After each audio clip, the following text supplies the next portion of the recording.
Date of the book is going to be dun, dun, dun, January 20th, 2026. We'll have an event in DC. There will be lots of jokes about crowd size. Come on. You can come up here.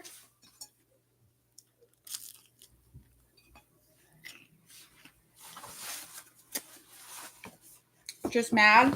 Not everyone knows that martial law isn't a thing anymore. No? So now they moved on to cartoon drone warfare.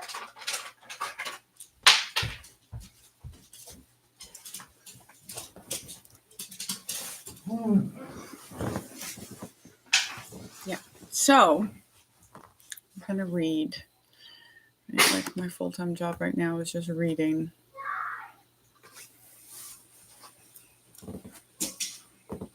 Decide if I'm going to start again. No, we're just going to start off here.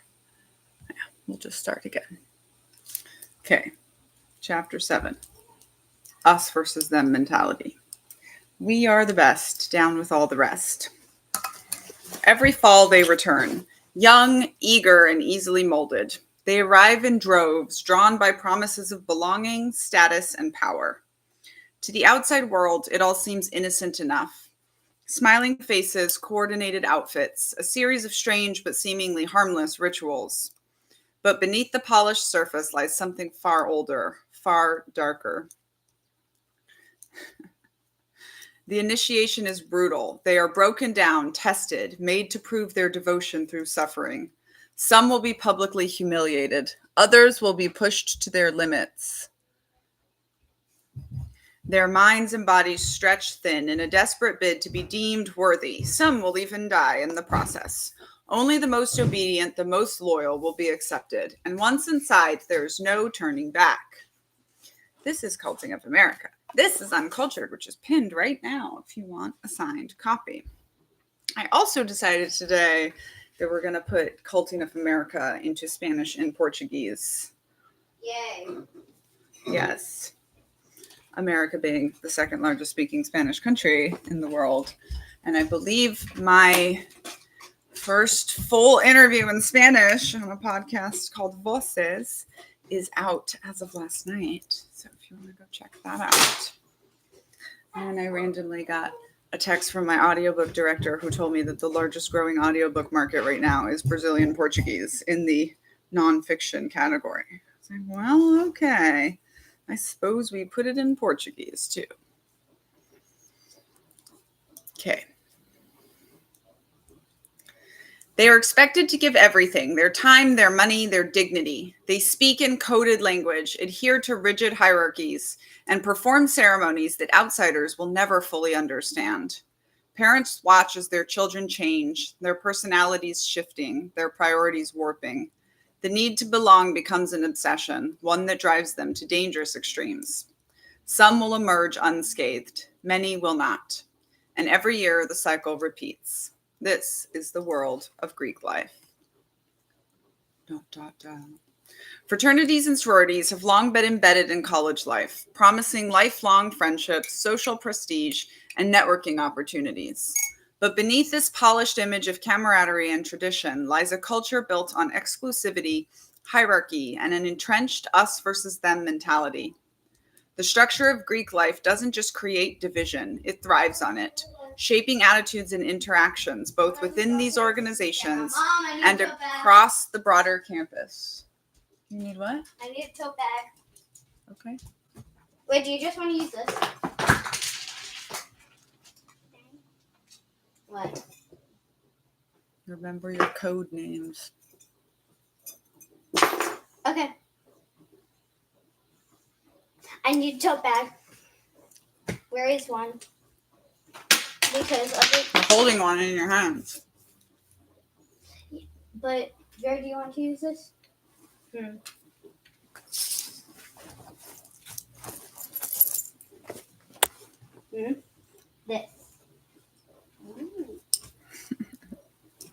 Here you go. Oh! I have something else you can use too. The structure of Greek life doesn't just create division, it thrives on it, shaping attitudes and interactions, both within these organizations and across the broader campus. The consequences are far-reaching. As The Atlantic notes, while only 8.5% of American male college students are members of fraternities, fraternity men make up 85% of U.S. Supreme Court justices since 1910, 63% of all U.S. presidential cabinet members since 1900, and historically, 76% of U.S. senators, 85% of Fortune 500 executives, and 71% of the men in Who's Who in America. Though the Greek system touts itself as a training ground for future leaders, these statistics point to something more troubling: an entrenched system of nepotism reinforcing American power structures. Greek life is something most of us accept as normal, but the numbers tell a very different story. Studies show fraternity men are 3 times more likely to commit rape than other men on college campuses, a staggering indicator of the dangerous culture of hyper-masculinity, entitlement, and unchecked power within these organizations. Conformity to extreme gender norms fuels this dynamic. Fraternities promote dominance and aggression, while sororities often emphasize passivity, appearance, and desirability to men. The result is a system that perpetuates sexism, objectification, and internalized misogyny, shaping how both men and women perceive themselves and each other. Yep, it's very woke in here. You should be running far, far away. Go back to sleep. Excessive drinking, especially in fraternity settings where men control the environment, blurs boundaries around consent and increased risks of sexual assault. Sorority women are especially vulnerable, reporting assault at rates 4 times higher than non-sorority members. Studies consistently link fraternity membership with rape-supportive attitudes and predatory behavior, attitudes sustained by traditions, secret rituals, peer reinforcement, and protection from accountability. Greek organizations foster an us versus them mentality through exclusivity, secrecy, and rigid group loyalty. The selective recruitment process draws a sharp line between insiders and outsiders. Those who receive bids are welcomed into a tight-knit circle, while others are dismissed as irrelevant. This divide is reinforced by hazing rituals that demand obedience through endurance and silence. Since 1970, at least one hazing-related death has occurred on a college campus each year, and 82% of those deaths involved alcohol. Yet questioning these practices often leads to ostracism, sending a chilling message: group loyalty trumps individual ethics and safety. Secrecy further fuels this insularity. Hidden rituals and internal codes elevate members above the rest of the campus, promoting the idea that outsiders just wouldn't understand. Even within Greek life, hierarchies persist. Prestige varies by chapter, and competition for status fractures even the in crowd. Greek organizations also dominate campus social life, controlling access to events and reinforcing a social order where belonging grants privilege and exclusion signals inferiority. These realities have sparked backlash. In 2020, the Abolish Greek Life movement emerged on campuses across America, calling for an end to the toxic misogyny, racism, and homophobia of fraternity and sorority culture. And yet the system endures, with over 35,000 students pledging each, 350,000 students pledging each year, because the grip of Greek life is so strong.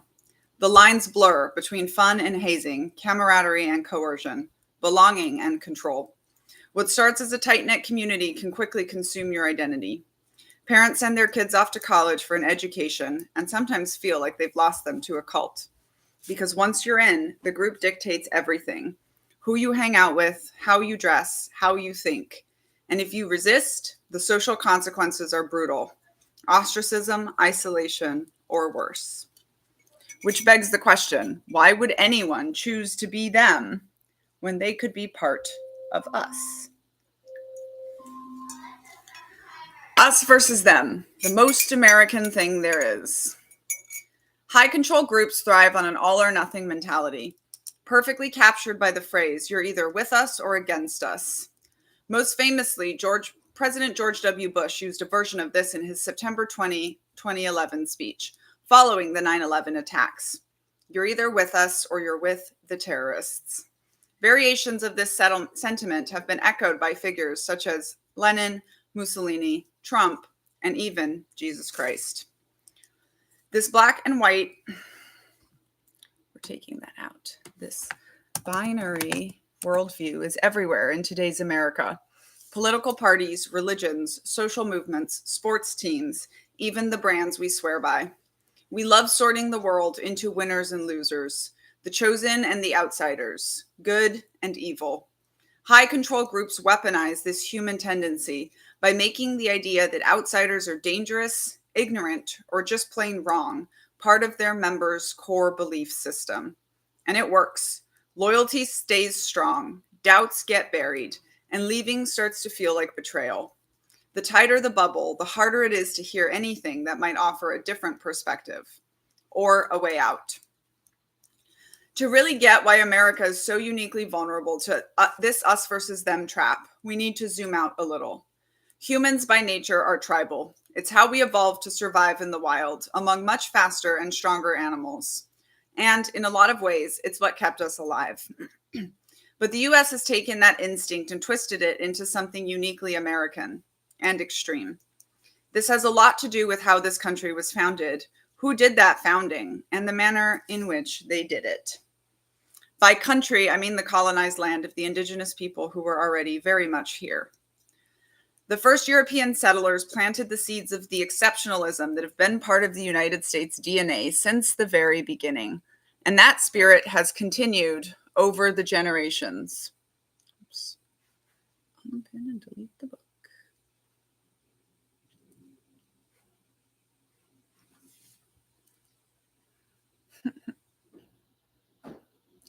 In many ways, I'm still learning what it means to be American. As I wrote about extensively in my memoir, Uncultured, I've lived much of my life outside US soil, either in the Mexican and South American communes of my youth or in Afghanistan during military service.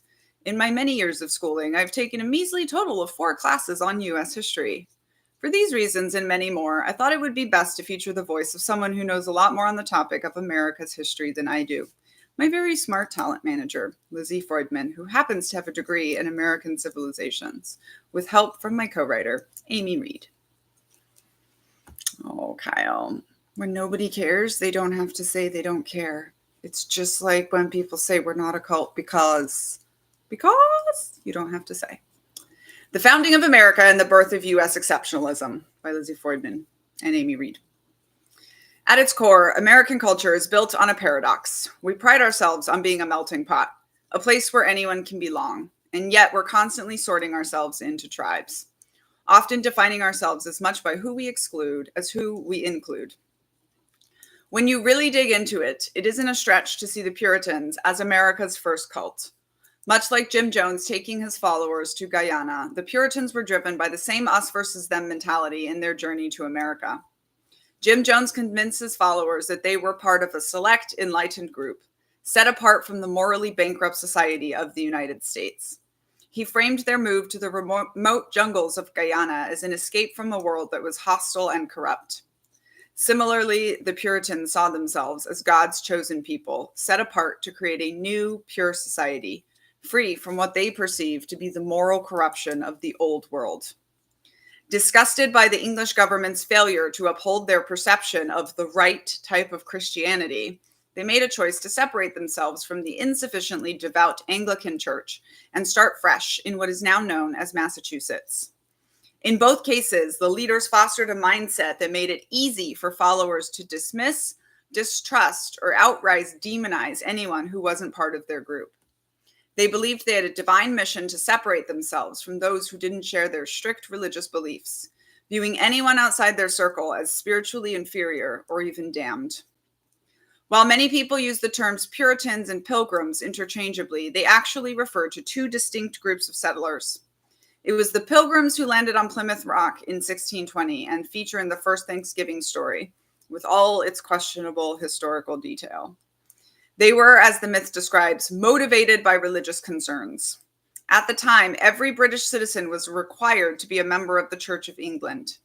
The Pilgrims had doctrinal disagreements with the church and felt the only way to live according to their beliefs was to leave. So they set out for the New World.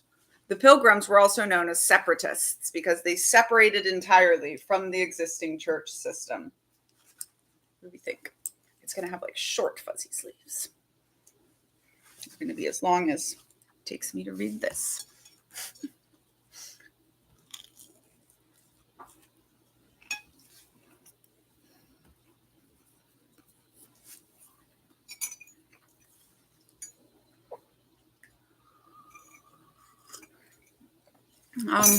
I just have packs of the Knit Picks needles, and they have different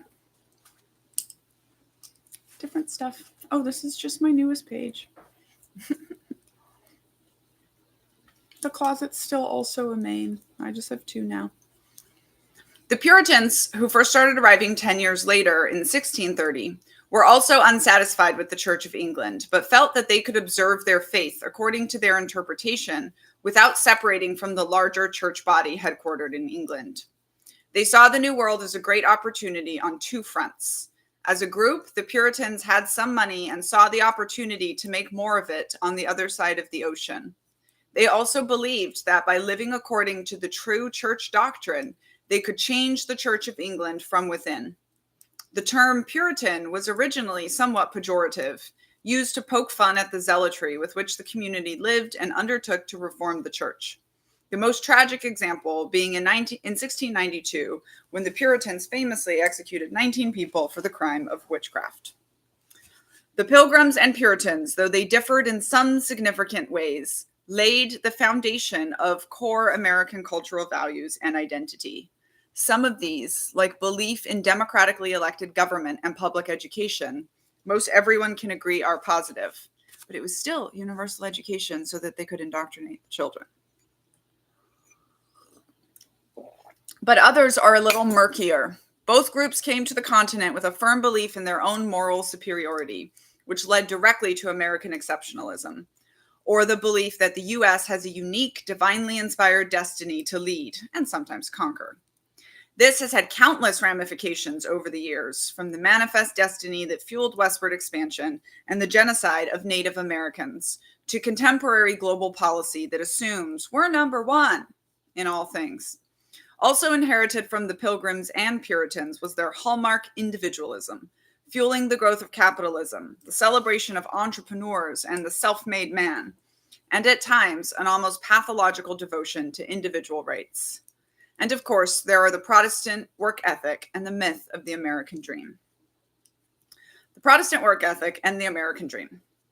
Most Americans in 2025 might not distinguish between Pilgrims and Puritans, but they can likely recount the core message. The first European settlers in the New World faced immense hardship, yet survived through hard work, with or without the help of Native Americans, strong community, and a commitment to the greater good, passing down their values of religious freedom, self-sacrifice, and perseverance. In embodying American exceptionalism, they realized their American dream. The themes of hard work and self-sacrifice in this origin story are often praised as both virtuous and practical, part of the broader ethos of the Protestant work ethic that is deeply ingrained in American identity. This framework defines a good life as one centered on diligence, discipline, and frugality. On the surface, this might seem paradoxical. After all, Protestants, particularly Puritans, believed in predestination, the idea that God had already chosen the saved and the damned. If one's fate was predetermined, why toil endlessly? Yet Puritans held that hard work and self-sacrifice were essential for good stewardship of their earthly communities. Many also believed that material success, wealth, influence, the respect of one's peers, was a sign of God's favor and a glimpse of his divine plan for them. So deeply embedded is this work ethic in American culture that its values, thrift, perseverance, and relentless ambition, are seen as virtues, even in a secular context. We celebrate those who demonstrate grit and discipline, regardless of whether we share their beliefs. One of the clearest manifestations of this is in entrepreneurship, a subject explored elsewhere in this book for its cult-like tendencies. These culty elements could not exist without the seamless alignment between the Protestant work ethic and entrepreneurial culture. So thoroughly has this mindset shaped American life that it implicitly endorses many of the defining characteristics of modern ambition. Oh, we talk about Kellogg a lot on this channel. You can't talk about American culture without mentioning the American dream. Over roughly 250 years since this country's founding, the dream has evolved, sometimes emphasizing freedom, sometimes prosperity, but it has never disappeared.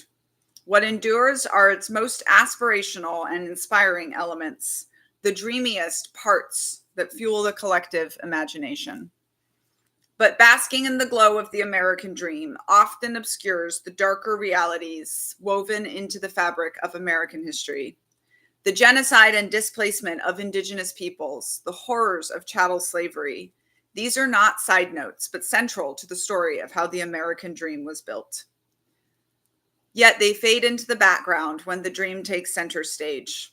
This cognitive dissonance, the celebration of the greatness of our nation while ignoring its dark history, is also central to the myth of the American dream and a core ideological tenet of Trump's promise to make America great again.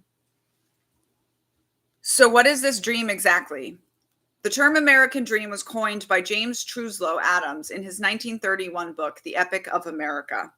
He described it as a dream of social order in which each man and each woman shall be able to attain to the fullest stature of which they are innately capable and be recognized by others for what they are, regardless of the fortuitous circumstances of birth or position.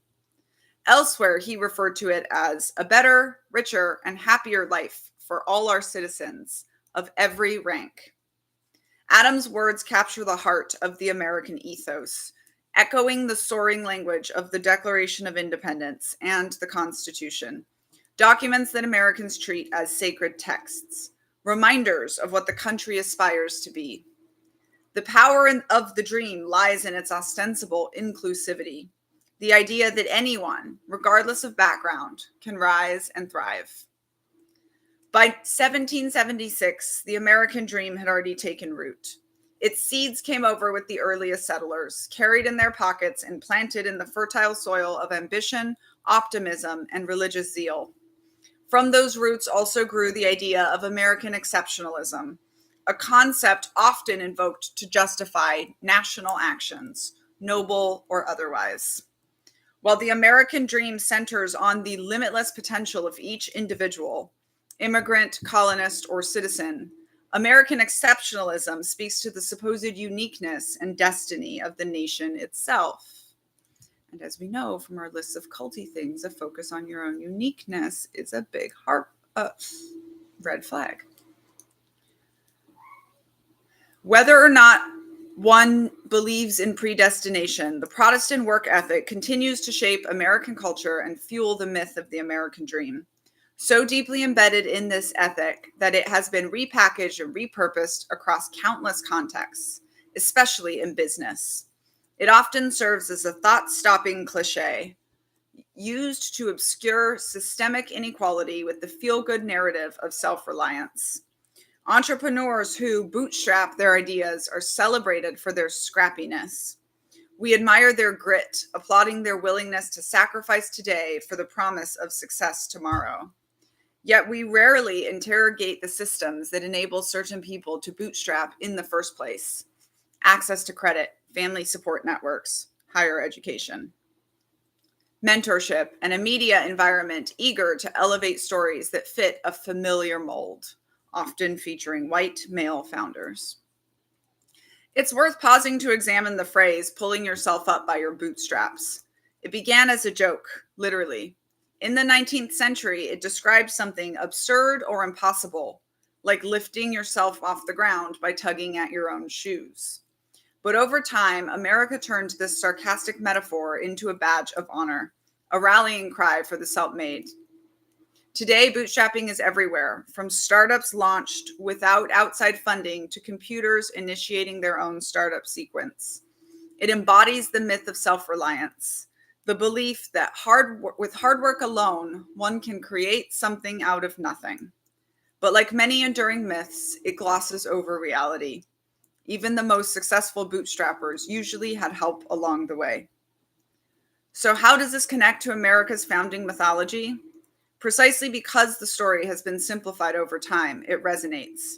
It reinforces itself through systems that seem to confirm its truth and sustainability. The outline is familiar. A group of visionaries driven by righteous indignation left the old world in search of something better. Upon arriving in the new world, they toiled, struggled, and sacrificed to bring their vision to life. In doing so, they created a unique and exceptional society where anyone can succeed if they follow the same formula. This, in essence, is the American dream. Its details shift, but the core message remains. Hard work powers excellence, and America rewards strivers with success, be it fame, fortune, or respect.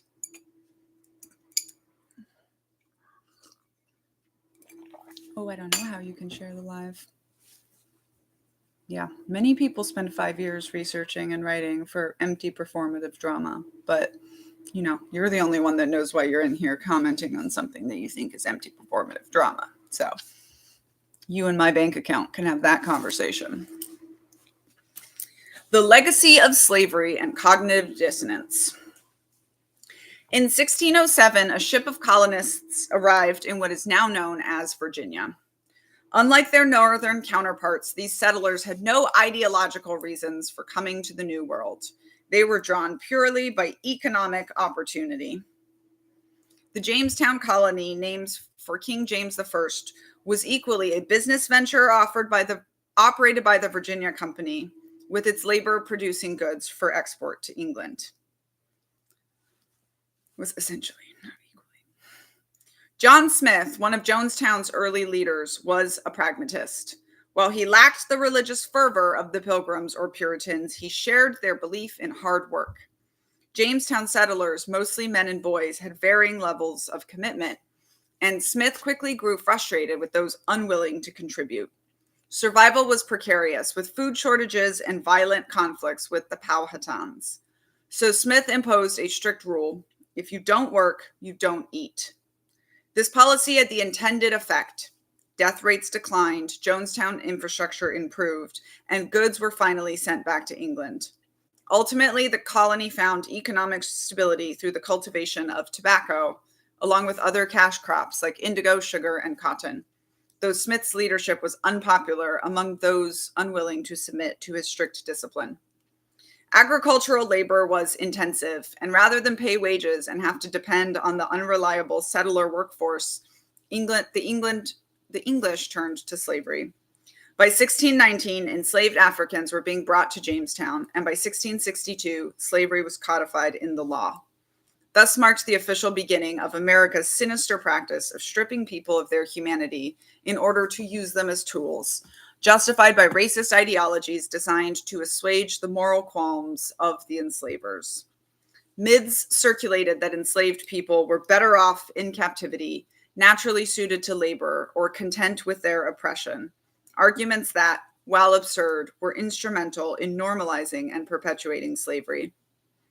These theories and countless others like them would be laughable if they weren't used to ease the cognitive dissonance of enslavers and to perpetuate the institution of slavery in the colonies, and eventually within America itself. It's important to recognize how important these lies were in normalizing and reinforcing slavery, and how over time they would be reshaped and applied to other forms of labor exploitation. And cults are always about labor. That's what our next chapter is about. Even Thomas Jefferson embodied this contradiction.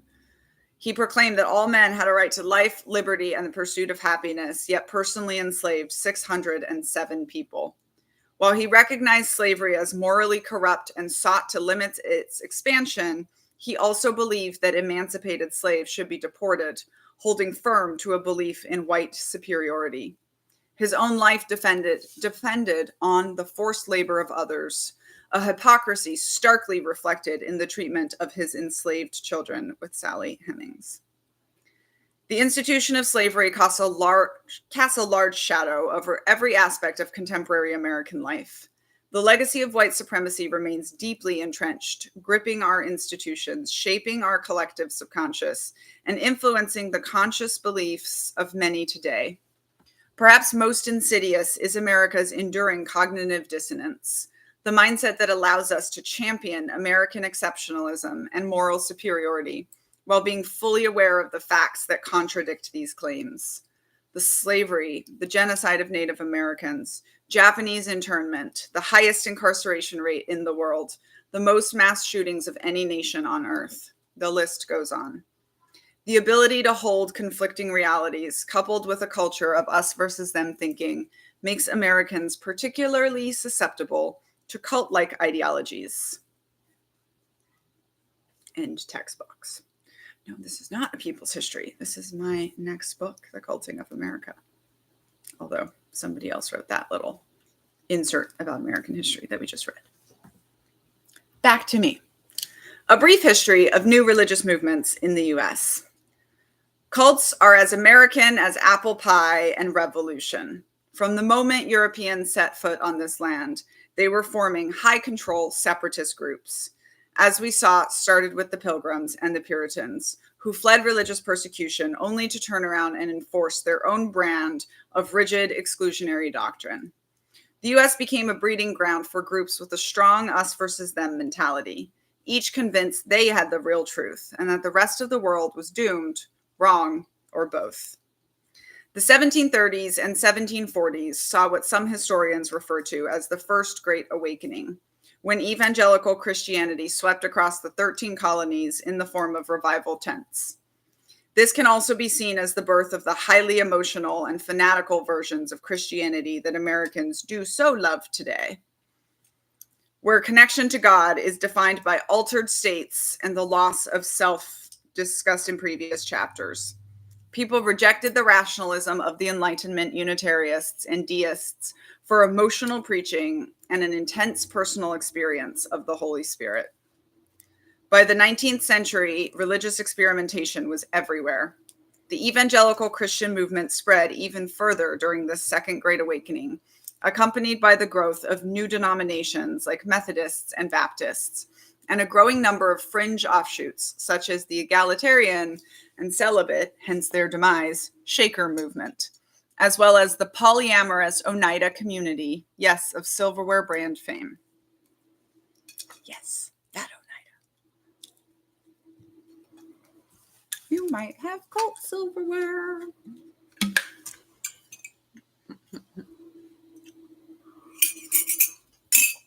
It hopefully comes out January 20th, 2026.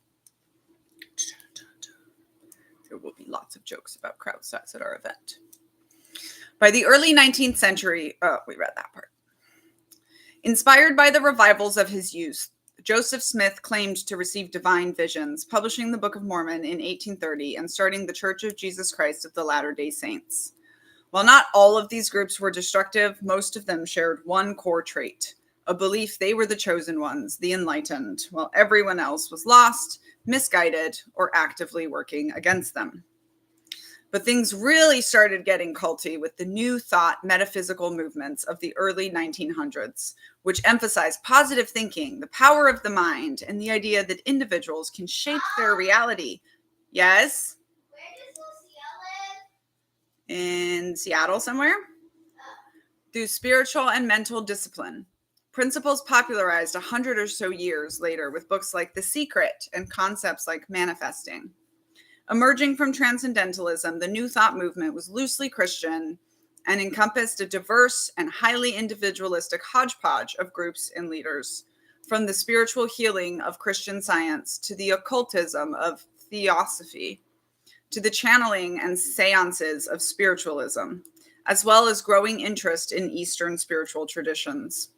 Part of the Third Great Awakening, which also saw the rise of Pentecostalism, Jehovah's Witnesses, and socially minded and activist churches, the New Thought movement laid the groundwork for what we now think of as New Age or alternative spirituality. And perhaps the most quintessentially American contribution to Christianity of all, the prosperity gospel.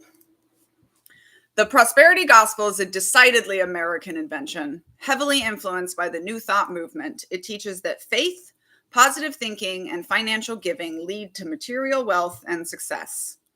Rooted in the belief that thoughts shape reality, New Thought introduced ideas like the law of attraction and divine abundance, which were later rebranded in prosperity gospel theology as name it and claim it teachings. This movement also adopted New Thought's emphasis on spiritual healing, suggesting that faith can not only cure sickness, but also generate financial prosperity. The seed faith doctrine, which promotes giving money to religious leaders in expectation of multiplied blessings, further ties material gain to spiritual devotion. While these ideas gain traction through figures like E.W. Kenyon and Oral Roberts, modern televangelists such as Joe Osteen and Kenneth Copeland have globalized the message. The prosperity doctrine gospel is the height of cognitive dissonance, distorting core Christian teachings like humility, self-sacrifice, and the dangers of wealth, reducing faith to a formula for financial success, and implying that poverty or illness results from a lack of belief. Believers in the prosperity gospel conveniently overlook the very clear warnings in the Bible about leaders who exploit religion for personal gain, following preachers who accumulate wealth while promising material blessings to followers, fitting the very description of those Paul cautioned against. In contemporary American culture, this theology fuels megachurches and televangelism, often making preachers rich while burdening followers with unrealistic promises of wealth in exchange for faith and financial contributions. When it comes to cults, most of us are familiar with the new religious movements starting in the 1960s and 70s, when disillusioned young people like my parents sought meaning outside mainstream society, leading to the rise of high control groups. Charles Manson convinced his followers they were soldiers in an impending apocalyptic race war he termed Helter Skelter. Jim Jones transformed his congregation into an isolated community in Jonestown, Guyana, culminating in a mass suicide/murder of over 900 people in 1798. The Children of God rebranded Christianity with a focus on love and salvation, but their practices included exploitation and abuse.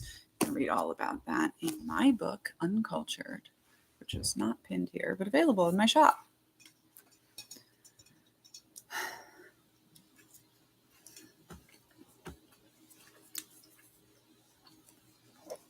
Synanon started out as a well-meaning drug rehab program, but spiraled into a violent and authoritarian empire, leaving a lasting impact on 12-step and other recovery communities that can be felt to this day.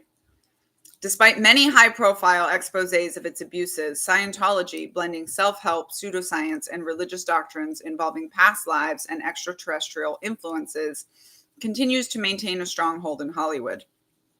These groups thrived by offering members a distinct identity, us, a compelling cause, and a clear enemy, them, be it the government, societal systems, or outsiders perceived as unenlightened. The 1980s and 90s saw the rise of high control groups like Osho Rajanesh's movement, which built a compound in Oregon and gained notoriety for a bioterror attack on the local community. Today, they still operate meditation centers in over 80 countries. No one can forget Heaven's Gate, a group that took the whole us versus them thing to the extreme, rejecting the material world and embracing death as escape. In 1997, 39 members committed mass unalivings, believing they would ascend to a spaceship trailing the Hale-Bopp comet. Around the same time, the Branch Davidians, a splinter group of Seventh-day Adventists led by David Koresh, engaged in a 51-day standoff with federal agents in Waco, Texas, ending in a fire that unalived 76 people. 25 of them were children. This era also saw the rise of cults with new packaging, self-help, corporate training, and wellness movements wrapped in a thin veneer of empowerment. But underneath was the same old playbook of control, coercion, and a strict divide between insiders and outsiders. In today's world, cults haven't vanished. They've simply adapted to modern platforms and methods. Social media transformed conspiracy movements like QAnon into global phenomenon, employing age-old tactics to convince followers that they alone possess the truth, while everyone else is deceived. In 2025, QAnon may be no more, but it doesn't need to be. Its conspiracy theories and us versus them mentality are thoroughly entrenched in mainstream culture and politics. As explored in other chapters, modern cults often take the forms of MLMs, toxic workplaces, self-help movements, insular online communities, and arguably many organized religious groups. While these groups may not traditionally be thought of as cults, it is clear that America's unique culture has infused them with many culty attributes. And then, of course, there's politics. Every election cycle, Americans are told that if they win, it's the end of democracy, the destruction of values, or the total collapse of the country. It's not just a disagreement anymore, it's a war. Both major parties fuel this fire, painting the other side not just as wrong, but as dangerous. Compromise is betrayal, skepticism is weakness. So we dig in, picking media that feeds our worst fears, unfollowing or cutting off anyone who doesn't agree with us. Our political divides don't just feel like arguments anymore. They feel like religious schisms, with true believers on both sides, convinced the other is leading us straight to ruin. It's the same script over and over, just different battlegrounds. Us versus them is one of the oldest tricks in the book. Rooted in our tribal instincts, it has the power to make people feel special, protected, part of something bigger. And it works over and over and over again in every kind of group imaginable. But the moment you stop and ask who benefits from this division, that's when you might finally see the game for what it is. The psychology of groupthink and mass movements. Today's movements, from hashtag MeToo to QAnon, from hashtag Black Lives Matter to Trumpian populism, from evangelical Christianity to alternative wellness, operate in a digital world where ideas spread faster than ever, and groupthink is amplified by social media algorithms. Mass movements no longer require physical gatherings or a single charismatic leader. They just need a compelling narrative, a strong in-group identity, and a shared enemy. The Black Lives Matter protests of 2020 showcased the power of decentralized movements, where millions rallied against police brutality without a singular leader, unified instead by viral footage and collective outrage. Meanwhile, the January 6th insurrection was an example of how us versus them rhetoric, combined with mass disinformation and a charismatic figure, Trump, could drive people to violent extremism. Both moves reveal the same underlying truth. When people feel a part of something greater than themselves, and when they believe an enemy is threatening their way of life, they will go to extraordinary lengths to defend their cause. From the American Revolution to white nationalism, mass movements often follow the same pattern. They thrive on an us versus them mindset, a sense of moral high ground, and our deep need to fit in. Whether these movements drive progress or cause harm hinges on what happens when critical thinking bumps up against group identity.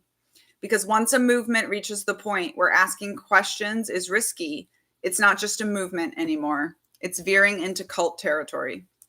At the heart of every mass movement is groupthink, a concept first developed by American psychologist Irving Janis after analyzing the Bay of Pigs fiasco when seemingly smart people made very bad decisions.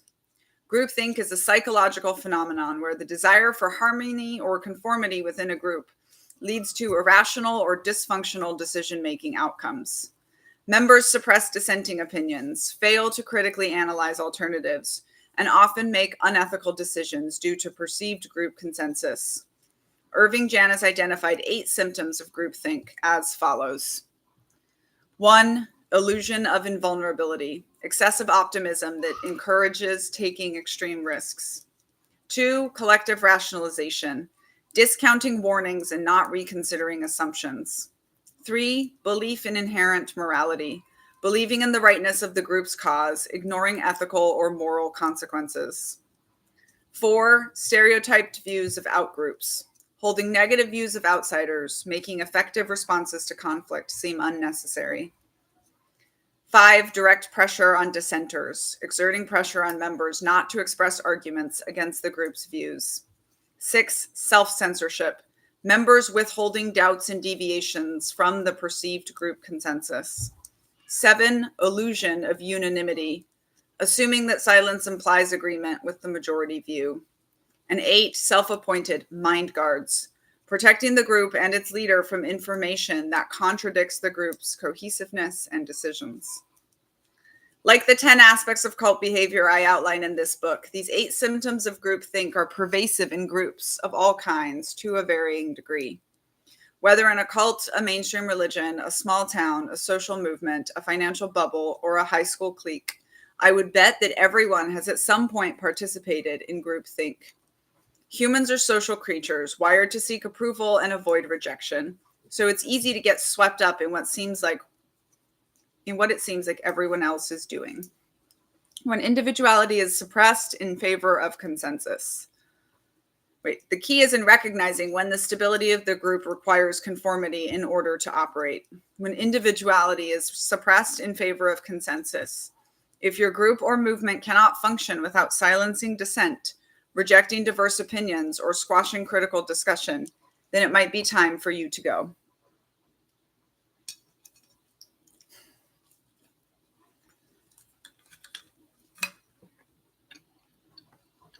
We're only about halfway through this chapter.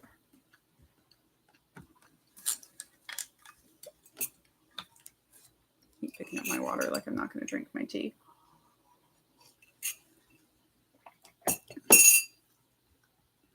Mass movements don't just happen. They're carefully constructed, step by step, using psychology, social pressure, and reinforced norms to draw individuals into a shared ideology. In The True Believer, Eric Hoffer explains how mass movements attract people who feel alienated or disillusioned, offering them a sense of purpose by immersing them in a collective identity. Loyalty and exclusivity can then be weaponized, whether through social proof, authority pressure, or scarcity tactics, as people are subtly manipulated into aligning more closely with the group. Even the most well-intentioned political and social movements exploit us versus them rhetoric to deepen divisions, making people more loyal to their side while vilifying the opposition. Radicalization is not limited to cults or extremist cells. In Dying to Win, the strategic logic of blah, blah, blah words I can't say, political scientist Robert Pape shows us that us versus them narratives serve not just ideological purposes, but also fuel extreme loyalty. When people believe their group faces an existential threat, they may defend it with actions they once found unimaginable. This shift isn't about intelligence, morality, or even ideology. It's rooted in human psychology. The more we understand how movements shape identity, enforce norms, I just clicked off my page, and weaponize our values, the better we can recognize the warning signs before we're in too deep to turn back. Well, why is it telling me this is the end of the chapter? Okay. A movement becomes a high control group when the us identity requires the loss of personal identity. High control groups don't just want your agreement. They want your entire sense of self to be indistinguishable from the collective. Because once your identity is fully tied to the group, you'll do whatever it takes to maintain your place within it. And that's where the real exploitation begins. It's not just about belief. It's about labor. And ultimately, your ability to work is really what a cult is after. And the next chapter is Exploitation of Labor, chapter 8. And we'll read that tomorrow. And then I think we'll be caught up to where the editor/co-writer is working right now. But we're there. And the tentative publishing date is January 20th, 2026. So, plan to come to DC. Yeah, this is my book. And this is like my first read of it after it came back from the editor, and she's good. She's a co-writer, developmental editor. My book partner, which is excellent. So now, to figure out where my space is.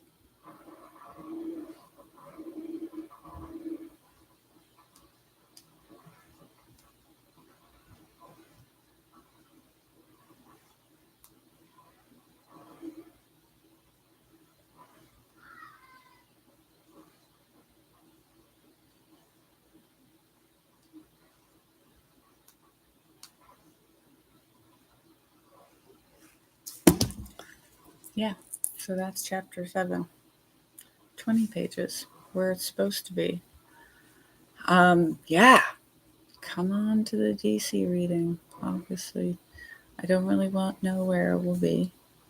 Maybe they'll let me back into politics and prose, since I did bring like 45 people the first time.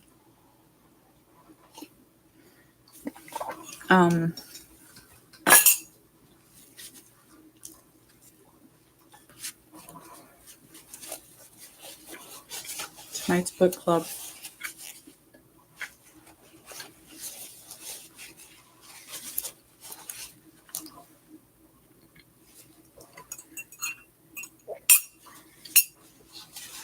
I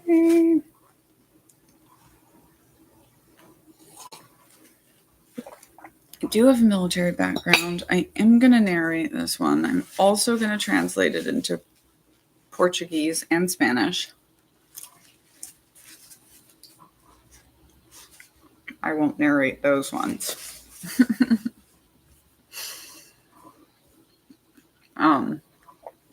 But I will be able to spend a lot of time reading them. Now, I can't translate Uncultured because I don't own the rights to it. I can, however, drop my manuscript in AI and read parts in Spanish out loud.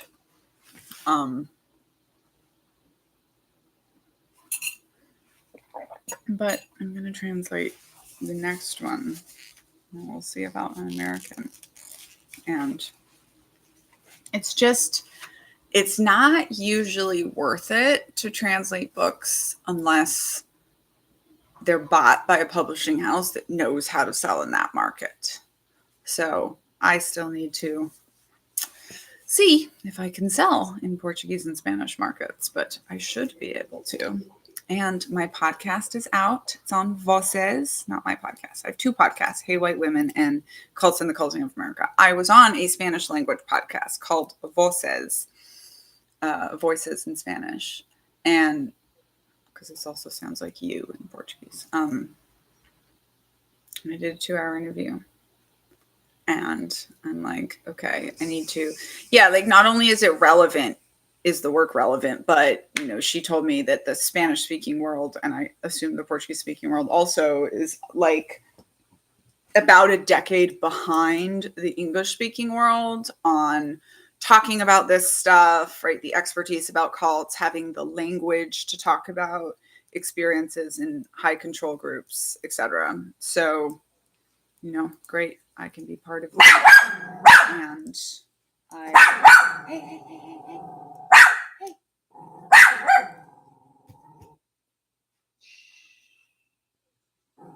And who knows? White girl reading in broken Spanish and Portuguese while knitting is probably a good sales tool, right?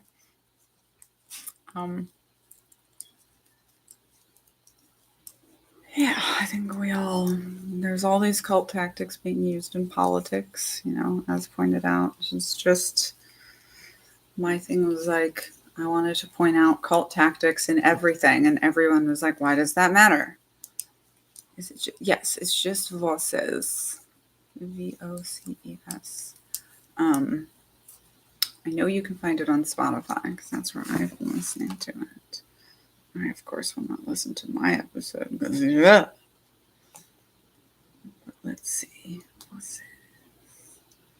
Yeah, un espacio sagrado para víctimas.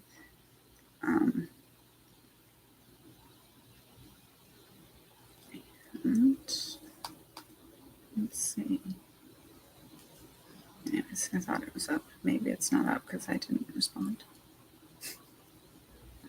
It will be up soon.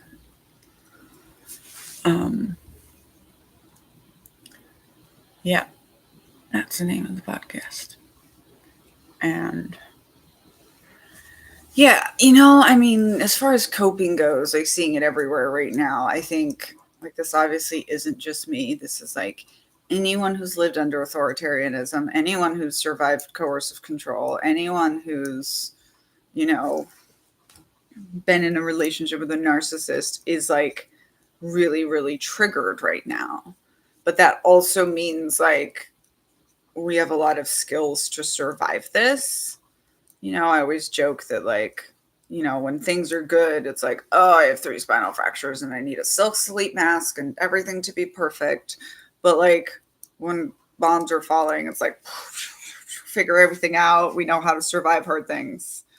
So, and then also there's this like recognizing that I think so many of us in the like liberal leftist justice space like walked away from the religious extremism, but didn't really deconstruct like the apocalypticizing, which I named for fantasizing about the apocalypse. Like, not just being scared about it, fantasizing about it. And I get into that in chapter 10, Apocalyptic Thinking as American as Apple Pie.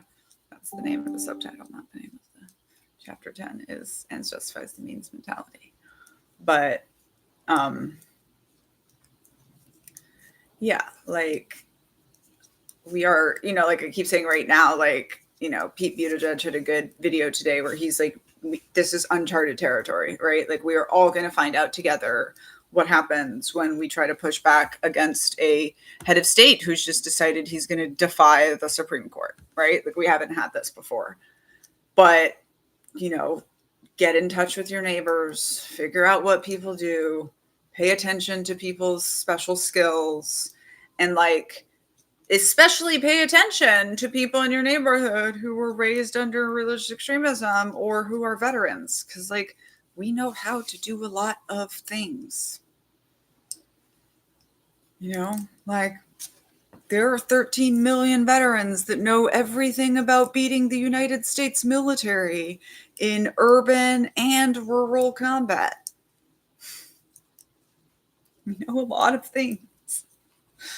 Right? So one of the things, I think people don't think about, and they're like disaster scenarios, right? It's like, since the internet, you can't, like, most people just don't have like how-to books anymore on like how to do things because you just go to the internet. But like, what if the internet's down, right? So like, who knows how to do certain things?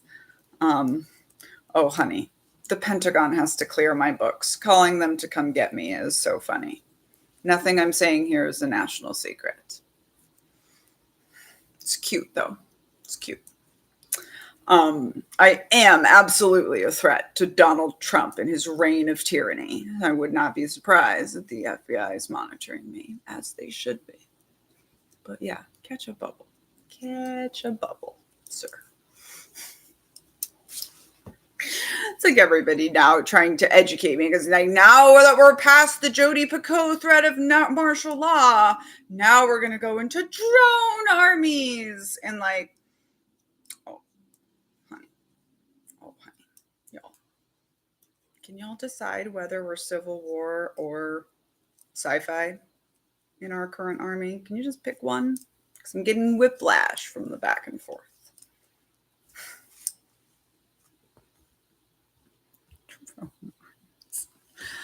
Okay, I gotta say bye to you too, because the computer's dying. I can't be bothered to get up.